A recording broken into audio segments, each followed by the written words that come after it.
नमस्कार. सौ लीला गोळे लिखित शांती ब्रह्म ही श्री एकनाथ महाराजांच्या जीवनावरील कादंबरी आपण वाचत आहोत. आज आपण 32व्या प्रकरणाला सुरुवात करतो आहोत. दिंडी आळंदीत आली होती, पण लोकवस्ती कुठे दिसत नव्हती. त्यामुळे सर्वजण संभ्रमित झाले होते. एवढ्या लांब पायपीट करत आलो आणि माऊलीचे दर्शन न होताच परतावे लागणार काय? ही आळंदीच आहे कशावरून? गावाच्या काही खाणाखुणा नकोत का? इथे मनुष्य वस्तीच नाही तर विचारायचे कोणाला? गावाला की झाडाझुडपांना? दिंडी जिथे आली होती तिथून दूरवर 2 कोसावर लोकवस्ती होती असे कळल्यावरून दिंडी तिकडे निघाली. गावात आल्यावर गावकऱ्यांकडे चौकशी केली असता त्यांनाही त्या समाधीस्थळाची तशी माहिती नव्हती. कुणी तर चक्क म्हणाले, कोण ज्ञानेश्वर? कुणी उपहास केला, काल काय झाले याची आम्हाला सय नाही आणि 200 वर्षापूर्वीच्या आमच्या बापजात्यांच्या वेळची हकीकत कुठे विचारता? एकनाथांचे मन कळवळले. अरे रे, एवढ्या थोर विभूतींना समाज विसरू शकतो हेच तर कटू सत्य आहे. हेच अज्ञानरूपी रान आहे. स्मृतीवर चढलेली बुरशी काजळी ती हीच. इतक्या दूरवरून आल्याने मंडळी दमली होती, श्रमली होती. समाधी स्थानाच्या चौकशीपेक्षा त्यांना भोजनाची व विश्रांतीची गरज होती. सर्वांची स्नानादिक कर्मे आटपून जेवणखाण झाले व मंडळी विसावली. पण एकनाथाच्या मनाला कुठला विसावा? त्यांना फक्त एकच आस लागली होती, केव्हा एकदा माऊलीचे समाधीस्थान गवसते आणि मी स्वप्नदृष्टांताचा साक्षात अनुभव घेतो. सर्वजण आपापल्या जागी विसावलेले पाहून एकनाथ तेथून हळूच निघाले. त्यांनी मनी खुणगाठ बांधली होती की ते परमपवित्र स्थान हुडकून काढायचेच. ज्ञानेश्वरांच्या आदेशाप्रमाणे प्रथम इंद्रायणीवर जायचे व तिच्या काठाकाठाने हिंडायचे व शिवमंदिराचा कळस दिसतो का ते पाहायचे. खरं म्हणजे प्रवासाची दगदग त्यांनाही झाली होती, पण त्याहीपेक्षा त्यांची तळमळ अधिक तीव्र होती. 50शी ओलांडलेले त्यांचे वय ही वणवण सोसायला असमर्थच म्हटले पाहिजे. पण मनातल्या महत्त्वाकांक्षेपुढे वयाची कुरकुर चालण्यासारखी नव्हती. पंचा ओला करून त्यांनी डोक्यावर ठेवला व ते झपाझप चालू लागले. त्यांच्या पाळतीवर असलेला उद्धव काही अंतर ठेवून त्यांच्या मागोमाग निघाला. एकनाथांनी माजलेल्या कुरणात प्रवेश केला. माणसाला आपल्या मिठीत कवटाळून घेईल, त्याला पूर्णपणे झाकून टाकील इतके उंच आणि घनदाट गवत तिथे माजले होते. नाथ आणि उद्धव यांची चुकामुक होणे सहज शक्य होते. त्याप्रमाणे ती झालीच. रान तुडवता तुडवता एकनाथांना वाटले, समाजातल्या लोकांचे अज्ञान रान असेच घनदाट झाले आहे.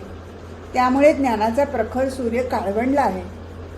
हा अज्ञानतम नाहीसा करणे हे गवताळ रान तुडवण्यापेक्षाही अवघड आहे. मग ज्ञानप्रकाश तेजाळणे तर केवळ अशक्यप्राय आहे. ज्ञानेश्वर माऊलीच्या काळी असेच अज्ञानतम घनदाट झाले होते, पण माऊलीने जीवाचे रान करून ज्ञानसूर्य उजळण्याचा प्रयत्न केला म्हणून तर ज्ञानकिरणे येथपर्यंत पोहोचू शकली. स्वप्नदृष्टांतात माऊली म्हणाली, माझा जन्म कर्तव्य कर्मासाठी आहे. मी माझे कार्य कठोर परिश्रमाने केले पाहिजे. कुठलेही संकट येवो, कुठलीही अडचण येवो, त्याला न जुमानता अत्यंत धीराने, संयमाने, व्रतस्थपणे मी कार्यभार पार पाडायला हवा. या माजलेल्या रानात ठिकठिकाणी काटे, गोखरू, तणांचा बुचडा झाला होता. पायात काटे जिव्हारी रुतत होते. मधूनच धोतर, अंगरखा काट्याकुट्यात अडकून फाटत होता. अंगावर रक्ताळलेले ओरखाडे उठत होते. पण कशाचीही तमा न बाळगता एकनाथ पुढे पुढे चालले होते. डोक्यावरचा पंचा कोरडा ठणठणीत झाला होता. इतक्यात त्यांना इंद्रायणीचा खळखळाट ऐकू आला. एकनाथांना आनंदाचे भरते आले. चला, पहिली खूण सापडली. हा खळखळाट म्हणजे माऊलीचे मला होणारे दर्शन आहे असे त्यांना वाटले. आता ते इंद्रायणीच्या काठाकाठाने निघाले. तो भाग सगळा दलदलीचा, चिखलमय झाला होता. त्या चिखल राड्यात पचापच पावलं रुचत होती. वाळूचे खडे, शिंपले टोचून तळपाय हुळहुळे झाले होते. पण मनात मात्र उत्साहाला उधाण आले होते. पायाखाली दलदड, अडचण, अवघडलेपणा होता, पण त्यांची दृष्टी आकाशाचं वेध येत होती. त्यांना हवे होते ते मंदिर शिखर, आणि ते वर पाहिल्याशिवाय दिसणार नव्हते. किती वेळ गेला होता कोण जाणे, पण त्यांची पायपीट थांबली नव्हती. शेवटी त्यांच्या आत्यंतिक तळमळीला यश आले. त्यांना कळसाचे टोकदार शिखर दिसू लागले. घायाळ झालेल्या पावलात जणू बाल्य शिरले व ते अधिक वेगाने पुढे सरसावले. मंदिर अगदी जुनाट होते. बुरशी शेवाळ्याने ग्रासलेले, बरेचशी पडझड झालेले होते. तिथे असलेल्या मनस्वी गवतामुळे शिवलिंगाचे दर्शन होऊ शकत नव्हते. तरी पण ही दुसरी खूण सापडली होती. आता राहिला अजान वृक्ष. महत् प्रयासाने त्यांनी मंदिराला प्रदक्षिणा घालायला सुरुवात केली, कारण त्याशिवाय तो खुणेचा वृक्ष सापडणे शक्य नव्हते. अंतरातला शुद्ध भाव, कार्याची तळमळ, अत्यंतिक कष्ट उपसण्याची तयारी, या सर्व गोष्टींना यश आले. त्यांना अजान वृक्ष दिसला. महत्त्वाची गोष्ट म्हणजे इतक्या सगळ्या रानगोंधळात त्यांना तो ओळखता आला. एकनाथांचा आनंद गगनात मावेना. त्यांनी शिवालयाच्या शिखराला कृतज्ञतेने नमस्कार केला. मिळालेले यश ही केवळ माऊलीची इच्छा, असे ते म्हणाले. ज्ञानाई, आता समाधीस्थान शोधण्यात यश दे, अशी प्रार्थना केली.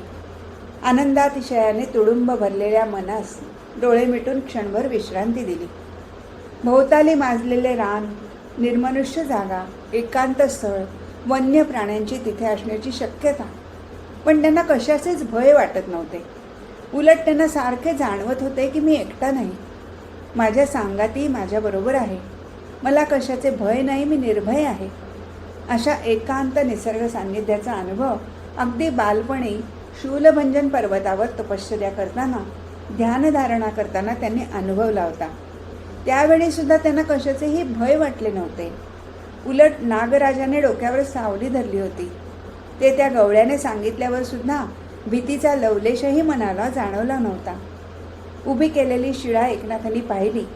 हेच ते ठिकाण, हेच ते समाधीस्थळ. अंतर्मनाच्या गाभ्यातून प्रेरणा झाल्यासारखे वाटले. त्या शिळेला स्पर्श करण्यापूर्वी नाथांनी तिला नमस्कार केला. ह्या शिळेला निवृत्तीनाथांचा, ज्ञानेश्वर माऊलींच्या परात्पर सद्गुरूचा हस्तस्पर्श झालेला आहे, ह्या भावनेने ते भारावले. निवृत्तीनाथांसारख्या परिसाचा स्पर्श या शिळेला झाला. हा पाषाण धन्य आहे, असे त्यांना वाटले. अत्यंत हळूवार स्पर्शाने, मनाच्या पवित्र भावनेने, हेलकावणाऱ्या अंतःकरणाने एकनाथांनी ती शिळा बाजूला केली. ती एवढी जड पाषाणाची शिळा मला हलवता येईल का, अशी शंकासुद्धा त्यांना आली नाही. प्रवेश मार्गावरची मृत्तिका त्यांनी मस्तकी धारण केली. या मातीला सुद्धा केवढे अमौलिक मोल प्राप्त झाले आहे.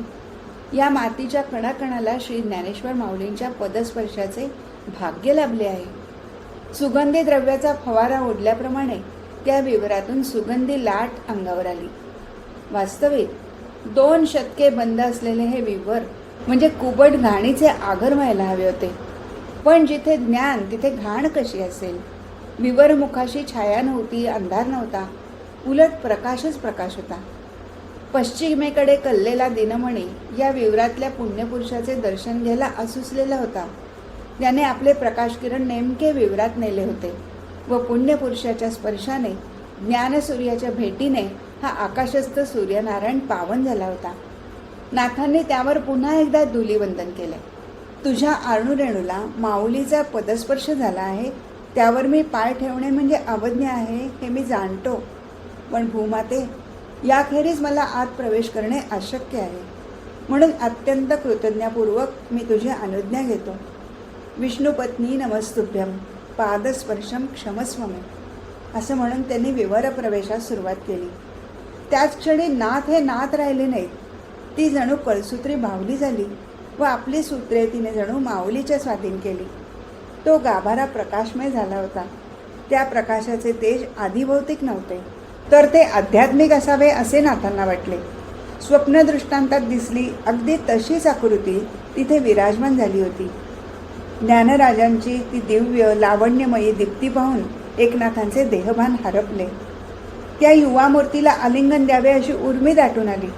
म्हणून त्यांनी दोन्ही बाहू पसरले व आलिंगन द्यायला पुढे सरसावले. पण ती मूर्ती त्यांच्या कवेत येईना. डोळ्यांना दिसते पण कवेत येत नाही. हा काय प्रकार आहे असे त्यांना वाटले. 2दा 3दा हाच प्रयत्न झाला, पण अनुभव तोच. ज्ञानराजांची नेत्रसंपुटे अर्धोन्मिलित होती. ओठावर हास्य विलसत होते व चेहरा अलौकिक प्रभेने तेजस्वी दिसत होता. त्या समाधीस्थानाच्या गाभाऱ्यात नादब्रह्म प्रकटले. एकनाथा, तुझ्या मनातील संदेह मला उमगला आहे. हे ऐकताच नाथ स्थिर चित्त या कैवल्याच्या पुतळ्याकडे पाहू लागले. त्यांचे लक्ष मधूनच समोरच्या पोथीच्या फडफडणाऱ्या पानाकडे गेले आणि स्वप्नदृष्टांताची तंतोतंत साक्ष पटली. माऊली म्हणत होती, यथार्थ दीपिकेच्या 6व्या अध्यायाच्या अभ्यासाने तुझी संदेह निवृत्ती होईल. पण ह्या ग्रंथाला अत्यंत मलिनता आली आहे. शुद्धाशुद्धतेचे कोणी भान ठेवलेले नाही. प्रथम हा ग्रंथ शुद्ध करायला हवा. हे कार्य करायला तुझ्यासारखा कुणीही सुयोग्य पुरुष नाही. म्हणून मी तुला मुद्दाम येथवर बोलावून आणले. एकनाथांचे लक्ष ज्ञानेश्वरांच्या गळ्याकडे गेले. तिथे खरोखरच वृक्षमुळीने त्यांच्या कंठास वेढा दिला होता. एकनाथ तो दूर करण्यासाठी पुढे झेपावले, पण ज्ञानेश्वर माऊली म्हणाली, एकनाथा थांब. ही मुळी हे फक्त निमित्त होते. ही बघ, तुझ्या येण्याने ही मुळी दूरसुद्धा झाली. आतुरलेल्या अनिमेष नेत्रांनी कितीही अवलोकन केले तरी समाधान लाभत नव्हते. म्हणूनच नाथांना देही विदेहता असल्याचा भास होई. मधूनच अहम ब्रह्मास्मी असल्यासारखे भासे. मी स्वयेच ज्ञानेश्वर असं ते पुटपुटत. ज्ञानेश्वरा, अरे तूच एकनाथ आहेस असेही म्हणत. मनाच्या या तरल अवस्थेत किती वेळ व्यतीत झाला हे समजत नव्हते. ज्ञानेश्वर माऊली ज्ञानेश्वरीतील विवाद्य स्थळे समजावून सांगत होती. काळाप्रमाणे अशुद्धता कशी येत गेली हेही सांगत होती. किंवा अयोग्य माणसाच्या हातात प्रसाद ग्रंथ गेला असता त्या अयोग्य माणसाचा ग्रंथावर कसा परिणाम होतो हे माऊलीने सांगितले. तुझ्याखेरीज हे काम होणे नाही. तूच भागवत धर्मावर आलेलं मळप दूर करणार आहेस. केवळ ह्याचसाठी तुझा जन्म आहे. हे सांगत असता कर्मयोग, ज्ञानयोग, भक्तियोग वेगवेगळे दिसत असले तरी त्यांच्यात एकत्मता कशी आहे हे विस्ताराने सांगितले. वास्तविक श्रीमद भागवत लेखनाच्या वेळी एकनाथांनी या सर्वाचा यथायोग्य परामर्श घेतला होता. पण आज ज्ञानाईच्या मुखातून ते अमृत शब्द ऐकताना त्या साऱ्याला वेगळाच अर्थ प्राप्त होत होता. त्यातून प्रसाद स्रवत होता. जवळजवळ 3 दिवस ज्ञानेश्वर आणि एकनाथांचा समाधीस्थानी सहवास झाला. भरपूर सांगितले गेले, भरपूर ऐकले गेले. अधूनमधून एकनाथ भारावलेल्या मनस्थितीत कृतज्ञतेने ज्ञानेश्वरांच्या पायावर डोकं ठेवत होते. स्पर्श न होताच स्पर्शसुखाचा अनुभव त्यांना येत होता. 3 दिवस झाले ही भेटी संपुष्टात आली नव्हती. आणि काय आश्चर्य, पुन्हा एकदा पायावर डोकं ठेवायला एकनाथ वाकले तो चर्मचक्षुंना दिसणारी ती मूर्ती अदृश्य झाली होती. चारी कोपऱ्यातून प्रकाश ओसंडत होता. सुगंधाचा दरवळ पसरला होता. नाथांच्या विचलित मनाला नादब्रह्माने दिलासा दिला. नाथा, अरे ज्ञानी असून असा विचलित का होतोस? चर्मचक्षुंना दिसत नसलो तरी मी नाही असे तू म्हणशील का?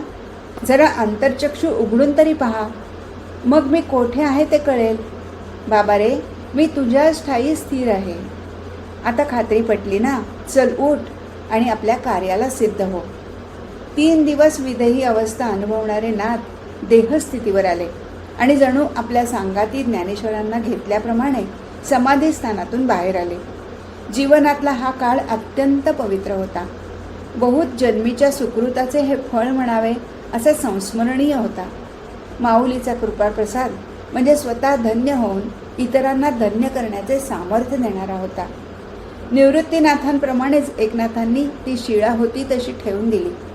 इकडे नाथांच्या पायथीवर असलेला उद्धव त्यांच्या मागोमाग रानात शिरला खरा, पण त्या निबिड रानात नाथ केव्हा दृष्टीआड झाले हे त्याला समजलेच नाही. मग मात्र तो भांबावला, भरकटल्यासारखा दिशाहीन चालू लागला. तरी नाथांचा पत्ता लागेना. मग त्याने हाका मारायला सुरुवात केली. महाराज, आपण कुठे आहात? नाथ महाराज, आपण कुठे आहात? तरी या हाकांना प्रत्युत्तर येईना. तेव्हा मात्र उद्धवाचे धाबे दणाणले. त्याने दिवसभर अक्षरशः रानाची चाळणी केली आणि सर्व रान तुडवून काढले, पण तरी नाथ सापडले नाहीत. काळोख पडल्यावर मात्र त्याची निराशा झाली. तो निवासस्थानी आला. त्याने खाली मान घालून हे वर्तमान दिंडीकरांना सांगितले. मग मात्र एकच गोंधळ उडाला. गावबा तर हमसाहमशी रडू लागला, पण त्याच्या मुखीचा मंत्र सुटला नाही. एकनाथ, एकनाथ, एकनाथ. कुणी म्हणाले, एकनाथ असे एकटे गेले कसे? एवढ्या रानात वन्य प्राण्यांनी हल्ला केला तर? साप विंचू डसला तर? अहो, कुणी चोरा चिलटाने मारून टाकले तरी पत्ता लागणार नाही. लोक काय तोंडाला येईल तसे हवे ते बोलत होते. आपल्याला ज्ञानेश्वर माऊलीच्या समाधी दर्शनासाठी घेऊन आले, पण ते स्थान न सापडल्यामुळे एकनाथ कदाचित येडबागले असतील. नाहीतर नाथ एककल्लीच आहेत. मनात येईल ते केल्याखेरीज राहत नाहीत. पण आम्ही बरोबर आहोत याचा विचार नको का? आता त्यांना हुडकायचे कसे आणि कुठे? उद्धव मनात म्हणाला, बसल्या जागी भरल्या पोटी ही टीका टिप्पणी आहे, पण 5 पावलं टाकून हुडकण्याची काही इच्छा नाही. रात्रभर उद्धवाच्या आणि गावोबाच्या डोळ्याला डोळा लागला नाही. उद्धवाला सारखी त्याची ताई डोळ्यासमोर दिसत होती. पैठणहून निघताना तिने बजावले, बाबा रे, त्यांना क्षणभरही विसंबू नकोस. डोळ्यात तेल घालून त्यांच्या मागे पुढे राहा. त्याचसाठी तुला बरोबर पाठवते आहे. उद्धवा, माऊली भेटीसाठी ते वेडे झाले आहेत. तो अमृत ग्रंथ ज्ञानेश्वरी, त्याचे त्यांना पिसे लागले आहे. त्यासाठी ते जीवाचं रान करतील. आता ह्या वयाला त्यांना ही दगदग झेपायची नाही. शिवाय ते बोलत नसले तरी मला सारे समजते. हरी काशीला गेल्यापासून ते फार खंतावले आहेत. त्याचाही परिणाम प्रकृतीवर झालाच आहे. हरीची आठवण काढून मी डोळ्यातून पाणी तरी काढते, त्यामुळे माझे दुःख हलके होते. इकडे मात्र मनात झुरायचं असतं. त्यांना वाटतं मला काही समजत नाही. अरे, पण मी अर्धांगी आहे त्यांची. मला का त्यांची व्यथा समजणार नाही? कधी कधी रात्री श्रीहरी म्हणून उसासे टाकतील. काय हवं विचारलं तर म्हणतात काही नको. सहज आपलं देवाचं नाव घेतलं. उद्धवा, आता तूच सांग बाबा, हरीच्या पुढे श्री लावलं की मला समजणार नाही असं का यांना वाटतं? त्यांची सारी तऱ्हाच न्यारी. मला त्रास होऊ नये म्हणून सारखं आपलं दुःख गिळायचं. त्याचा परिणाम शरीरावर झाल्याशिवाय कसं राहील? तेव्हा उद्धवा, या आळंदीच्या यात्रेत तू त्यांना जप, हायगाय करू नकोस. ताईचे हे कळकळीचे सांगणे उद्धवाला सारखे आठवत होते, पण करणार काय? दुसऱ्या दिवशी एकनाथांना शोधायला दिंडी रानात निघाली. सारे रान हाकांनी भरून निघाले. जो तो बेंबीच्या देठापासून साथ घालत होता, एकनाथ हो, नाथ महाराज या हो या, ज्ञानेश्वर महाराज की जय, भानुदास एकनाथ, ज्याला जसे सुचेल तशी ते हाक मारत होता, टाळ वाजवत होता, भजनधून वाढवित होता. जय जयकारांनी आसमंत गरजून उठले, पण नाथांचा सुगावा काही लागेना. जसा वेळ लागला तसतशी काळजी वाढू लागली. मंडळी परत पैठणला जाण्याचे बोलू लागली. उद्धवाला वाटले, एकनाथ महाराजांना घेतल्याशिवाय कसे जायचे? पैठणला जाऊन ताईला काय सांगायचे? आणि महाराजांच्या शिवाय राहायचे तरी कसे? डोळ्यात पाणी आणून गावबा सारखा विचारत होता, उद्धव दादा, महाराज केव्हा सापडतील? उद्धव दादा, मी त्यांना जोरजोरात हाका मारू का? ते माझ्या हाकेला नक्की ओ देतील. मी त्यांचा लाडका आहे. असे म्हणून तो एकनाथ एकनाथ हा नामजप सुरू करी. दुसऱ्या दिवशी संध्याकाळपर्यंत जेव्हा त्यांचा शोध लागला नाही, तेव्हा मात्र साऱ्यांच्या तोंडचे पाणी पळाले. आपण कुठून आळंदीला आलो असे त्यांना वाटले. कुणी नाथांसाठी नवस बोलले तर कुणी धूप दीप अंगारे धुपारे याचे प्रयोग सुरू केले. कदाचित या निर्मनुष्य रानात भूतपिशाच्याची बाधा महाराजांना झाली असेल.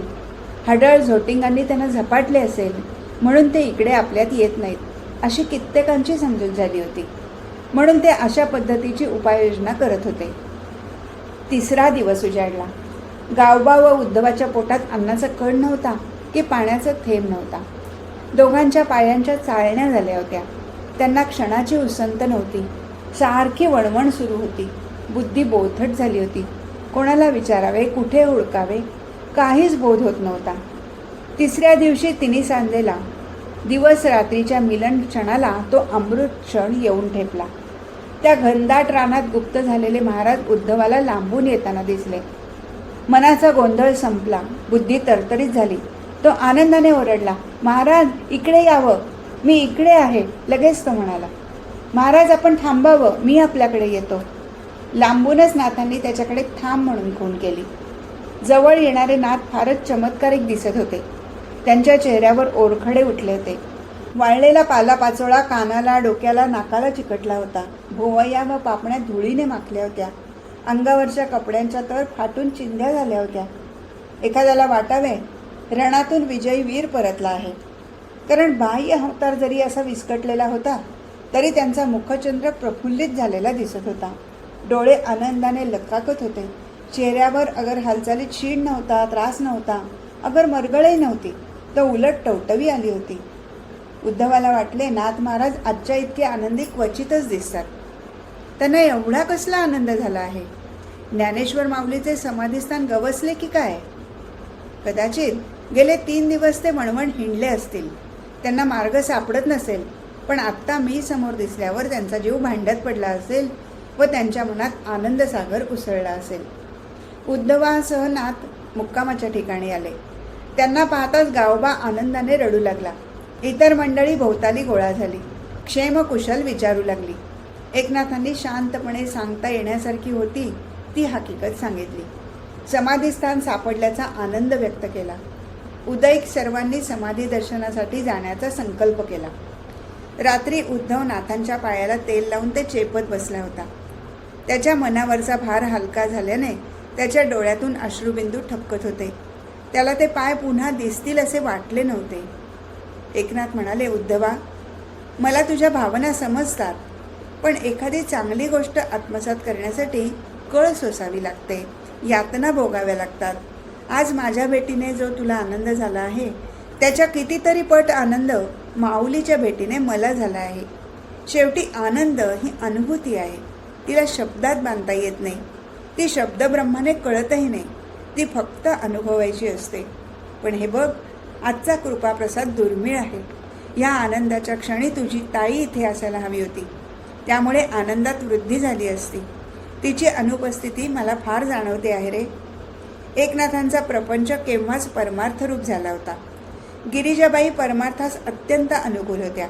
त्यामुळे नाथांचे घर शांती सुखाचे आगर व त्यांचा गृहस्थाश्रम म्हणजे जगासमोर आदर्श होता. उद्धवाला त्याही मनस्थितीत नाथांच्या बोलण्याचे हसू आले. एकनाथांना सुद्धा आत्यंतिक आनंदाच्या क्षणी पत्नीची आठवण होते. हा माझ्या ताईचा विजय आहे. उद्धव चटकन हसला. एकनाथ म्हणाले, का रे हसलास? उद्धव म्हणाला, काही नाही, उगाचच. हे प्रकरण इथेच संपलं. हरिओम तत्सत.